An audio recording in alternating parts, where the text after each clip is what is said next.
पिछले क्लास में हम लोग 6.1 का इंट्रोडक्शन और 6.2 का इंट्रोडक्शन देख लिए थे, जिसमें हम लोग पढ़े थे थेल्स प्रमेय। थोड़ा सा आपको याद दिला देते पीछे। थेल्स प्रमेय क्या है कि यदि किसी ट्रायंगल के एक भुजा के समानांतर यदि एक रेखा खींची जाए तो वो रेखा उस त्रिभुज को एक समान अनुपात में विभाजित करती है। मतलब अभी एक आपका त्रिभुज ABC है, इस ABC त्रिभुज में ये रेखा जिसका नाम थे हम लोग D और E, D रेखा BC के समांतर है, इसीलिए AD बटे DB अब बराबर हो जाएगा AE बटे EC। अगर ऐसा होता है ना तो इसी को हम लोग बोलते हैं थेल्स का प्रमेय। आपको 6.2 में सिर्फ और सिर्फ एक इसी प्रमेय को अच्छी तरह से समझ लेना है। जिसने भी इंट्रोडक्शन क्लास नहीं देखे हैं 6.1 और 6.2 का इंट्रोडक्शन क्लास देख लीजिए, फिर आपको ये बहुत अच्छे समझ में आ जाएगा। इसका सवाल जो 6.2 होगा, एक एक सवाल इसी पे आधारित होगा, एक भी सवाल इस कॉन्सेप्ट से बाहर नहीं जाने वाला है। तो आप कोशिश कीजिए, अगर आप नहीं देखे हैं तो फिर से एक बार इस वीडियो को आप 6.1 का इंट्रोडक्शन और 6.2 का सॉल्यूशन भी है, आप इसको देख लीजिएगा। तो हम पहला क्वेश्चन देखते हैं 6.2 का। पहला क्वेश्चन है, अब देखिए कोई भी क्वेश्चन सॉल्व करने से पहले आपको पता होना चाहिए कि सवाल कह क्या रहा है। सवाल का अगर आपको अर्थ नहीं पता चले, मीनिंग नहीं पता चले कि सवाल कह क्या रहा है, तो आप फिर सॉल्यूशन नहीं कर पाओ। इसलिए भाषा पे भी पकड़ होना चाहिए। तो क्वेश्चन नंबर 1 है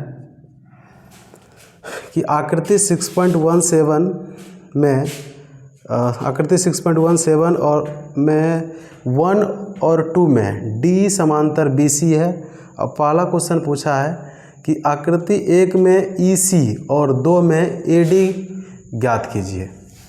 आपको सवाल हम दिखा देंगे। अब देखो क्वेश्चन है पहला,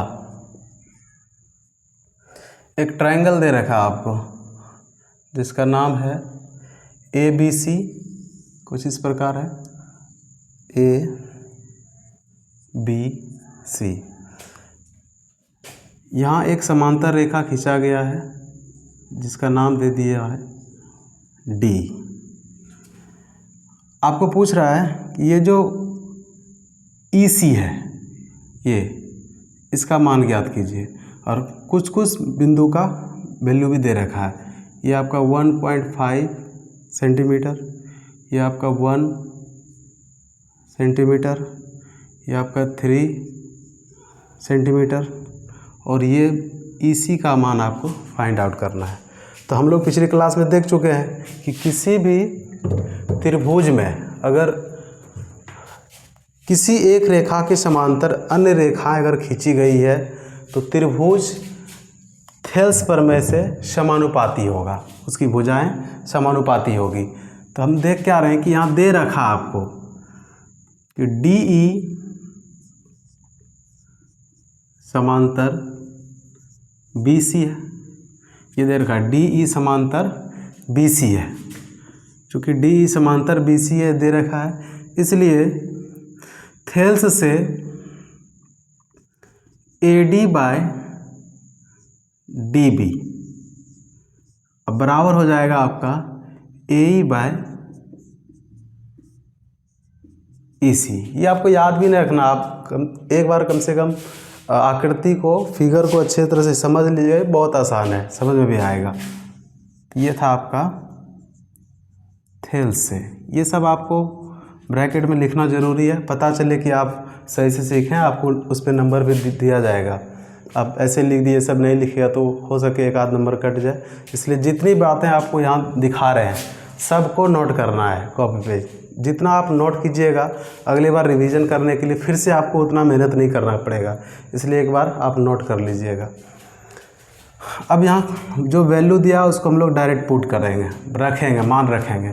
AD का वैल्यू दे रखा है 1.5, तो हम रख लेते हैं 1.5 सेंटीमीटर, आप रख भी सकते हैं सेंटीमीटर। उसके बाद DB का वैल्यू दे रखा है 3 centimetre, 3 centimetre is equals to AE का वैल्यू दे रखा है 1 सेंटीमीटर, तो यहाँ पे रख देंगे 1 सेंटीमीटर बाय EC का वैल्यू आपको पूछा, निकालने बोला है, तो EC को हम लोग EC लिख देते हैं। अब आपको पता ही होगा इस तरह का जब इक्वेशन आ जाता है तो हम लोग क्या करते हैं, ऊपर नीचे कैंसिल आउट कर सकते हैं या फिर कोना कोनी गुना कर सकते हैं, जैसी मर्जी, आपको जो सॉल्यूशन अच्छा लगे, जो तरीका आपको अच्छा लगता, पसंद आता, जिस तरह गुना भाग करना वो अपने सेंस के अनुसार आप कर सकते हैं। तो यहाँ हम क्या करते हैं, अभी कैंसिल आउट करने से अच्छा है कि आप एक बार यहाँ क्रॉस गुना कर लीजिए। AE अब मल्टीप्लाई करेंगे 1.5 सेंटीमीटर बराबर 3 × 1, तो हो जाएगा आपका 3 सेंटीमीटर, और सेंटीमीटर सेंटीमीटर गुना कर लेंगे तो हो जाएगा सेंटीमीटर स्क्वायर। आगे हमको EC का वैल्यू चाहिए, तो EC बराबर ये आपका हो जाएगा 3 सेंटीमीटर स्क्वायर बटे गुना में 1.5 सेंटीमीटर है, दूसरे पक्ष में बराबर के दूसरी ओर ले जाएंगे तो ये भाग में हो जाएगा, तो ये हो जाएगा आपका 1.5 सेंटीमीटर। आपको इतना सा बेसिक से पता ही होगा कि ऊपर अगर सेंटीमीटर स्क्वायर है इसका मतलब 2 बार है, सेंटीमीटर इंटू सेंटीमीटर, और नीचे है फिर 1 सेंटीमीटर, तो 2 सेंटीमीटर से 1 सेंटीमीटर, ऊपर वाला 1 सेंटीमीटर कैंसिल हो जाएगा इस सेंटीमीटर से, तो ऊपर सिर्फ बच जाएगा 1 सेंटीमीटर। आप उसको डायरेक्ट लिख सकते हैं, क्रिया कर सकते हैं, क्रिया करना जरूरी नहीं है, सामने वाला जब कॉपी चेक करेगा ना वो समझ जाएंगे कि आप क्या लिखे हैं। और ये 1.5 का मतलब 1.5, थोड़ा स्मार्ट गुना भाग करना है, हर चीज़ को लिखना भी ज़रूरी नहीं है। 1.5 मतलब 1.5 और ऊपर है 3, तो 1.5 को 2 बार गुना कर देंगे 3 हो जाएगा, मतलब 1.5 से 3 2 बार में कैंसिल आउट हो जाएगा, तो ये हो गया 2 और ऊपर 1 सेंटीमीटर। तो हमारा सॉल्यूशन निकल के आया, EC का वैल्यू निकल के आया 2 सेंटीमीटर। इसको आप एक बार नोट कर लीजिए अच्छे से। नोट करने के बाद बार बार आपको इसी सॉल्यूशन को ऐसे ही देखना है, या आप ऐसे कैंसिल आउट कर लीजिए, अलग अलग तरीका लगा सकते हैं, बट ये जो कॉन्सेप्ट है कैसे फार्मूला कहाँ पुट करते हैं वो आप उसी तरह बार बार कीजिएगा तो ज़्यादा समझ में आएगा। फिर इसी में दूसरा क्वेश्चन दिया गया आपका, दूसरा वाला, एक ट्रायंगल है कुछ इस प्रकार बना हुआ है, आपको बाद में हम फोटो भी प्रोवाइड कर देंगे, समझ में आ जाएगा उससे। ऐसा एक समांतर रेखा खींचा गया है, कुछ इस प्रकार से है।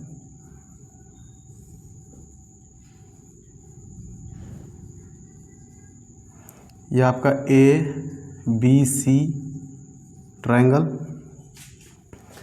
BD का वैल्यू दे रखा है 7.2 सेंटीमीटर, AE का वैल्यू दे रखा है 1.8 सेंटीमीटर, और EC का वैल्यू दे रखा है 5.4 सेंटीमीटर। और क्वेश्चन में दिया हुआ है कि ये जो रेखा है ना DE, ये समांतर है, D रेखा समांतर है BC के।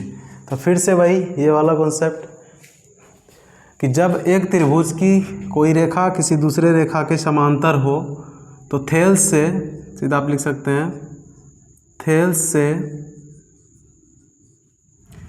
AD बाय DB बराबर AE बाय EC, ऐसा लिखेंगे थेल्स से।